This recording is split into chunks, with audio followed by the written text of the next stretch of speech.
Bonjour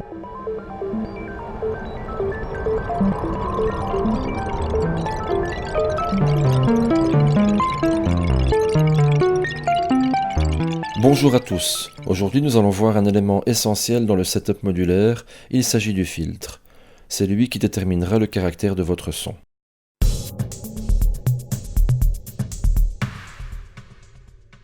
Comme son nom l'indique, le VCF filtre le son et diminue certaines bandes de fréquences. Nous allons maintenant voir les différents types de filtres.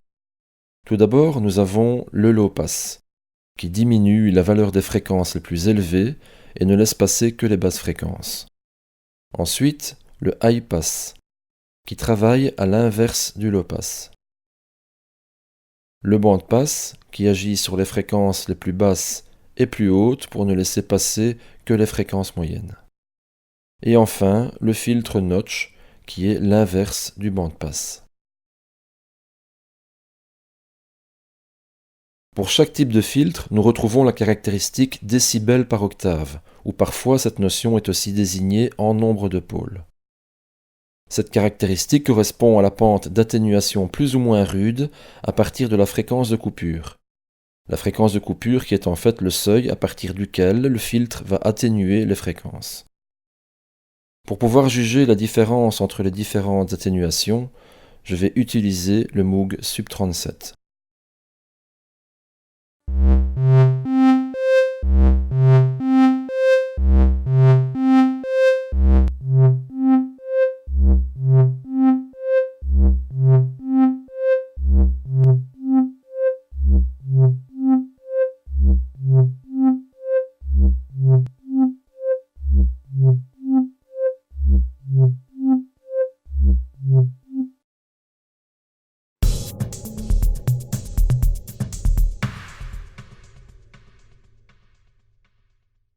Pour notre démonstration des deux paramètres cutoff et résonance, nous allons utiliser un module Doepfer A105, qui est un filtre low pass de 24 dB par octave.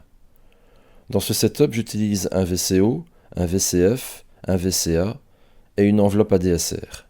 Lorsque le filtre n'influence pas le signal audio, le son correspond à ceci.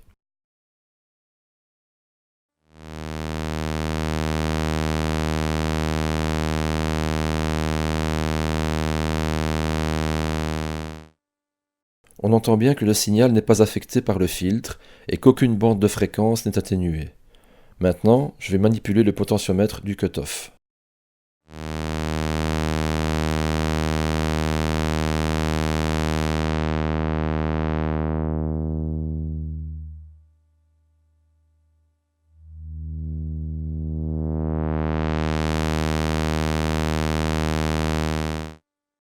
Nous pouvons observer une diminution des fréquences après la ligne du cutoff.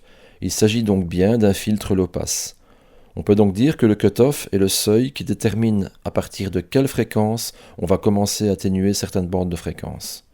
Maintenant, je vais déterminer une fréquence de cutoff.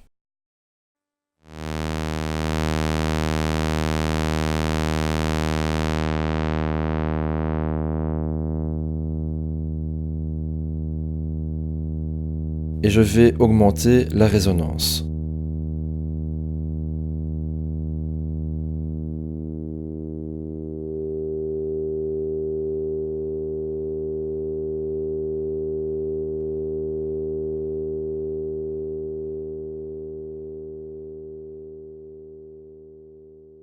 On atténue certaines hautes fréquences avec le cutoff.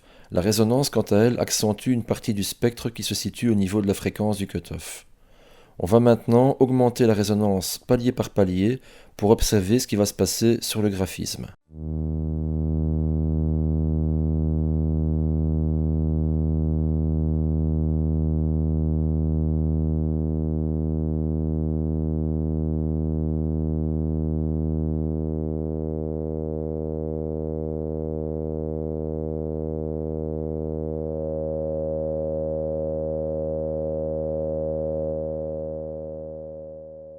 Dernière chose que l'on peut remarquer, c'est que dans cet exemple, le cutoff est resté sur la même valeur, et donc la bosse provoquée par les résonances est restée aux alentours de la fréquence de coupure du filtre.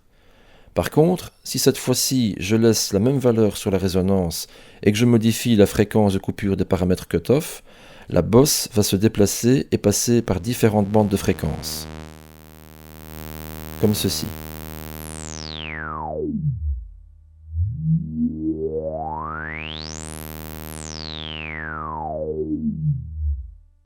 Voilà ce qu'on pouvait dire sur les deux paramètres du VCF et comment ils réagissent l'un avec l'autre. Nous allons passer maintenant à quelques exemples de câblage pour voir les différentes possibilités d'utilisation du filtre.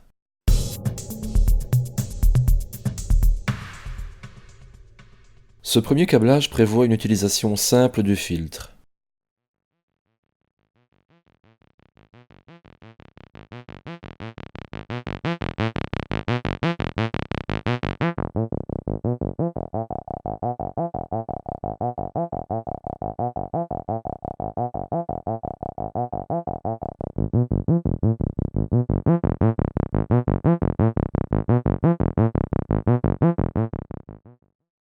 Dans le deuxième exemple, un LFO est connecté au CV du filtre pour faire varier automatiquement la fréquence du cutoff.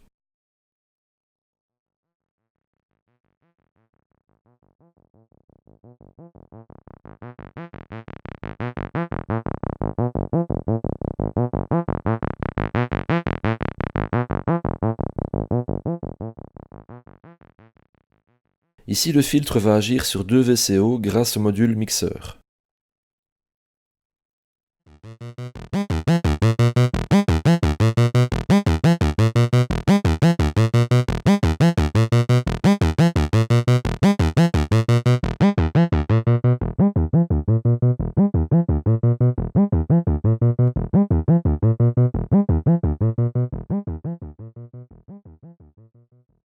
Avec le câblage suivant, on applique une enveloppe ADSR sur le filtre.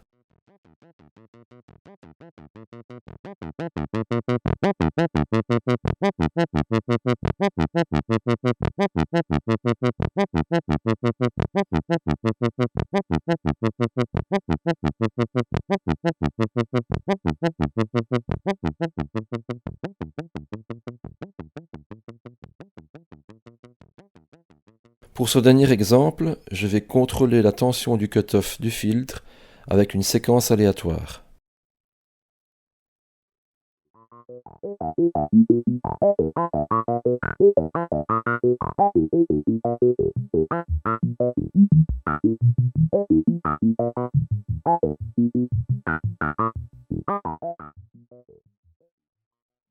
Après ces quelques exemples sur différentes manières d'intégrer le VCF dans votre setup, ce tuto sur le VCF touche maintenant à sa fin. Je vous dis à bientôt pour un autre tutoriel sur les synthés modulaires.